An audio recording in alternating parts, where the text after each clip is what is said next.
আরে আজান দিয়ে দিছে, যাই নামাজটা পড়ে আসি। না না, আগে গেম খেলি, পরে নামাজ পড়বো। আরে ও তো নামাজ পড়তেছে না, ওর গুনাহটা লিখে ফেলি। এই দাঁড়াও, তুমি এর গুনাহগুলো লিখিও না, ও তো তওবা করতে পারে। আচ্ছা যাই, একটু দোকান থেকে ঘুরে আসি।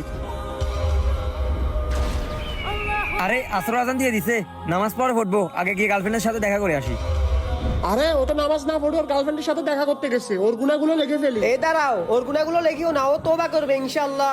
আরাফাত, আমার বন্ধু ওমর আছে না, ও তো মারা গেছে কিছুদিন আগে, এখন নাকি ওর কবর থেকে অনেক সময় চিৎকার আওয়াজ শোনা যায়। তাহলে বন্ধু আজ থেকে আমরা তোবা করে 5 ওয়াক্ত নামাজ পড়বো।